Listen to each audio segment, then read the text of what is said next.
अली बाबा और 40 लुटेरे। बहुत समय पहले की बात है। फारस के एक छोटे से गांव में अली बाबा नामक एक गरीब लकड़हारा रहता था।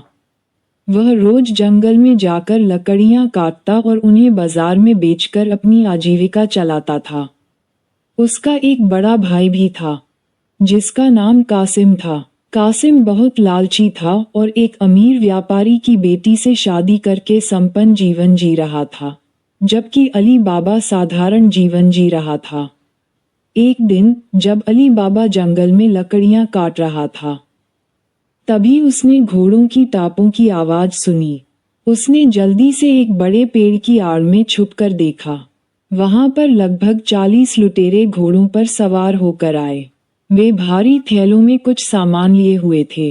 अली बाबा चुपचाप उन्हें देखता रहा।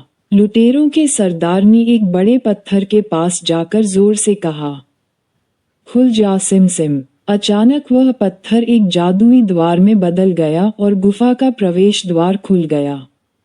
सभी लुटेरे एक एक करके गुफा के अंदर चले गए। कुछ देर बाद वे खाली हाथ बाहर निकले और सरदार ने फिर से कहा, बंद हो जा सिम सिम। गुफा का द्वार फिर से पत्थर में बदल गया और लुटेरे वहां से चले गए।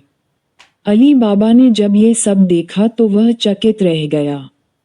उसके मन में लालच जाग उठा, लेकिन डर भी था। उसने हिम्मत जुटाकर गुफा के पास जाकर वही शब्द दोहराए, खुल जा सिम सिम। गुफा का दरवाजा खुल गया। अंदर जाकर अली बाबा ने जो देखा, उससे वह अवाक रह गया। वहां सोने चांदी, हीरे जवाहरात और बहुमूल्य वस्तुओं का ढेर लगा था। ये देखकर उसकी आंखें चमक उठीं, लेकिन वह ज्यादा लालच नहीं करना चाहता था।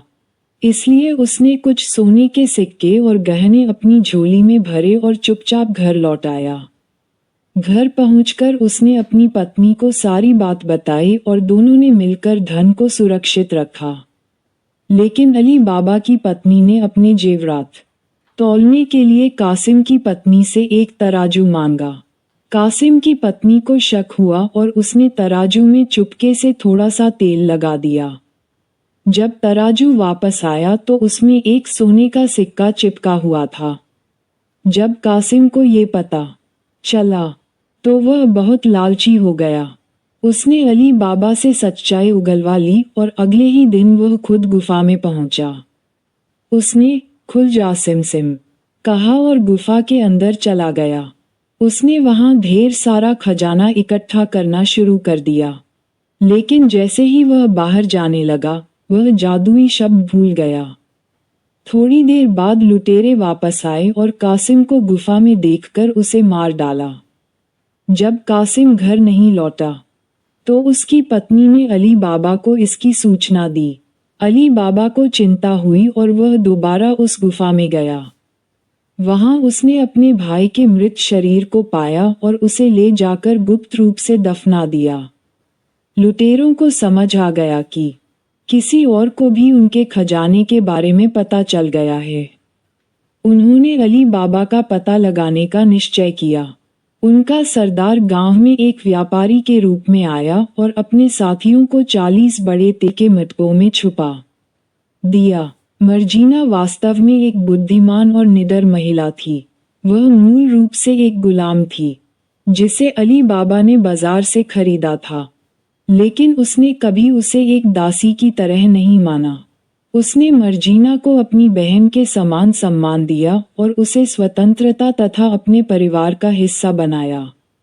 मर्जीना न केवल अपने कौशल के लिए जानी जाती थी, बल्कि उसकी चतुराई और निडरता ने अली बाबा के जीवन को कई बार बचाया। जब लुटेरों को पता चला कि अली बाबा उनके खजाने के रहस्य को जान चुका है, तो उन्होंने उससे बदला लेने की योजना बनाई। उनका सरदार व्यापारी के रूप में गांव आया और 40 तेल के मटकों में अपने साथियों को छुपा दिया। लेकिन मर्जीना को उन बर्तनों से हलचल और धीमी फुसफुसाहट सुनाई दी, जिससे उसे शक हुआ। लुटेरों ने अली बाबा को खत्म करने के लिए योजना बनाई, लेकिन मर्जीना और अली बाबा की पत्नी ने मिलकर एक चतुर योजना बनाई।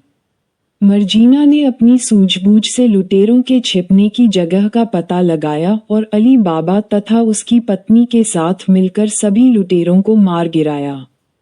जब लुटेरों का सरदार रात में हमला करने आया तो मर्जीना ने नृत्य करते हुए अपनी सूझबूझ और चालाकी से उसे भी मार डाला। उसकी बहादुरी और बुद्धिमानी ने अली बाबा और उसके परिवार को एक बड़े संकट से बचा लिया। अली बाबा को मर्जीना की बहादुरी से अत्यंत प्रसन्नता हुई और उसने उसे सिर्फ आज़ादी ही नहीं दी बल्कि अपने परिवार का हिस्सा बनाया। बाद में उसने अपने भतीजे का विवाह मर्जीना से कर दिया और वे दोनों सुखपूर्वक जीवन व्यतीत करने लगे। अब अली बाबा और उसका परिवार सुरक्षित था। उसने गुफा के धन का सदुपयोग किया और गरीबों की सहायता की। उसने कभी भी अपनी अच्छाई और दयालुता को नहीं छोड़ा। शिक्षा: इस कहानी से हमें ये सीख मिलती है कि बुद्धिमानी, ईमानदारी और निडरता से किसी भी संकट का सामना किया जा सकता है। साथ ही अत्यधिक लालच हमेशा विनाश का कारण बनता है। अगर आपको वीडियो पसंद आया तो प्लीज़ वीडियो को लाइक करें और चैनल को सब्सक्राइब कर बेल आइकॉन दबाना न भूलें ताकि हमारे लेटेस्ट वीडियो आप तक पहुंचते रहे।